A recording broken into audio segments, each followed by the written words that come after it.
Praise the Lord.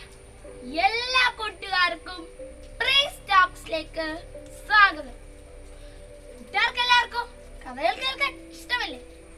നമുക്കിന്ന് ഒരു കഥ കേട്ടാലോ? നിങ്ങൾ കേട്ടിട്ടുണ്ടോ യോനാ പ്രവാചകന്റെ കഥ? ഇല്ലെങ്കിൽ ഞാൻ പറഞ്ഞുതരാം.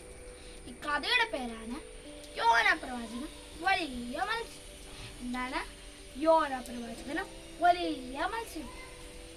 നമുക്ക് കഥയിലോട്ട് എടുക്കാം. ഒരിടത്ത് യോന എന്ന് പറയുന്ന ഒരു പ്രവാചകനുണ്ടായിരുന്നു. ആ പ്രവാചകനോട് ഒരിക്കൽ ദൈവം നിനവേ എന്ന് പറയുന്ന പട്ടണത്തിൽ പോയി പ്രസംഗിക്കാൻ ആവശ്യപ്പെട്ടു.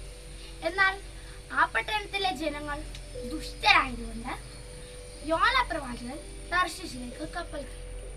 ഇതുകൊണ്ട് ദൈവത്തിന് യോന പ്രവാചകനോട് വലിയ കോപമുണ്ടായി. എന്നിട്ട് ആ കപ്പലിലോട്ട് വലിയ ഒരു കൊടുങ്കാറ്റിനെ അയച്ചു. കൊടുങ്കാറ്റ് വന്നതുകൊണ്ട് കപ്പൽ ഇളകി മറിയാൻ തുടങ്ങി. കപ്പൽ തകരാറായി എന്നറിഞ്ഞപ്പോൾ എല്ലാവരും അവരവരുടെ ദൈവത്തോട് പ്രാർത്ഥിക്കാൻ തുടങ്ങി. ഈ സമയം യോനാ പ്രവാചകൻ കപ്പലിന്റെ തട്ടിയും കീഴിൽ ഉറങ്ങുകയാണ്. ഇവരിൽ ആണ് ഈ അപകടം സംഭവിച്ചതെന്ന് അറിയാൻ വേണ്ടി അവർ ചീട്ടിടാമെന്ന് പരസ്പരം പറഞ്ഞു. എന്നിട്ട് ചീട്ടിട്ട് നോക്കിയപ്പോൾ യോനാ പ്രവാചകന്റെ പേരായിരുന്നു വന്നത്. അങ്ങനെ എന്നിട്ട് കപ്പൽ പ്രമാണി വന്ന് യോനാ പ്രവാചകനെ വിളിച്ചെണീപ്പിച്ചിട്ട് ഇത്രയും വലിയ സംഭവം നടക്കുമ്പോൾ നീ ഉറങ്ങുകയാണോ? അത് മാത്രമല്ല, ഇതാരാൽ സംഭവിച്ചതാണെന്ന് അറിയാൻ വേണ്ടി നിങ്ങൾ ചീട്ടിട്ടപ്പോൾ നിന്റെ പേരാണ് വന്നിരിക്കുന്നത്. നീ ആരാണ്? നീ എവിടെ നിന്നാണ് വരുന്നത്? നിന്റെ പട്ടണം ഏതാണ്? നീ ഏത് ജാതിക്കാരനാണ് എന്ന് ചോദിച്ചു. അതിന് യോനാ പ്രവാചകൻ, ഞാനൊരു എബ്രായനാണ്. ഈ കരയും കടലിനെയും സൃഷ്ടിച്ച് ജീവനുള്ള ദൈവത്തെ ആരാധിക്കുന്ന ഒരാളാണ്. അപ്പോൾ എല്ലാവർക്കും മനസ്സിലായി യോനാ പ്രവാചകൻ ദൈവത്തിന്റെ സന്നിധിയിൽ നിന്ന് ഓടിപ്പോവുകയാണ്. എന്നിട്ട് കപ്പൽ പ്രമാണി ചോദിച്ചു, ഞങ്ങൾ നിന്നെ എന്താണ് ചെയ്യേണ്ടത്? ഈ കടലും ഇതുമൊക്കെ ശാന്തമാകണമെങ്കിൽ ഞങ്ങൾ നിന്നെ കൊണ്ട് എന്താണ് ചെയ്യേണ്ടത് എന്ന് ചോദിച്ചു. അപ്പോൾ യോനാ പ്രവാചകൻ പറഞ്ഞു, നിങ്ങൾ എന്നെ കടലിലോട്ട് എറിയുക. അങ്ങനെ യോനാ പ്രവാചകൻ പറഞ്ഞ പോലെ തന്നെ യോനാ പ്രവാചകനെ എടുത്ത് അവരെല്ലാവരും കൂടെ കടലിലോട്ട് ഇറങ്ങി.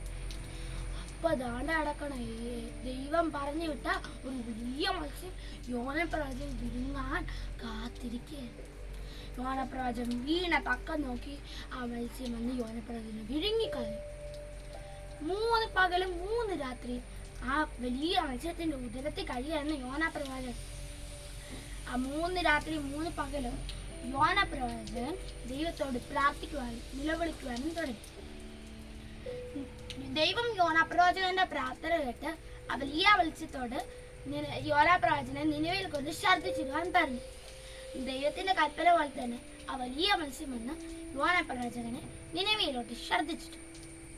കൂട്ടുകാരെ, ദൈവം പറയുന്നത് കേൾക്കാതിരുന്നപ്പോൾ യോനാ പ്രവാചകനെ വന്ന ആപത്ത് കണ്ടില്ലേ? പ്രവാചകനെ ഈ ഒരു മത്സ്യം ഒന്ന് വിഴുങ്ങിയില്ലേ? 3 പകലും 3 രാത്രി വലിയൊരു മത്സ്യത്തിന്റെ ഉദരത്തിൽ കഴിയാന്ന് വെച്ചാൽ എന്നല്ലേ? അപ്പൊ നിങ്ങളും ദൈവം പറയുന്ന വാക്കുകൾ അനുസരിച്ച് ദൈവത്തിന്റെ കൽപ്പനകൾ പോലെ ജീവിക്കുവാൻ എൻ്റെ എല്ലാ കൂട്ടുകാരെയും ദൈവം സഹായിക്കും. Thank you. ഈ വീഡിയോ ഇഷ്ടപ്പെട്ടാൽ ലൈക്ക് ചെയ്യണം, ഷെയർ ചെയ്യണം, സബ്സ്ക്രൈബ് ചെയ്യണം. കൂടുതൽ നോട്ടിഫിക്കേഷൻ കിട്ടാൻ ബെൽ ബട്ടൺ ക്ലിക്ക് ചെയ്യണം. അടുത്തൊരു പുതിയ വീഡിയോ വേണം എല്ലാ എൻ്റെ കൂട്ടുകാർക്കും. Bye bye.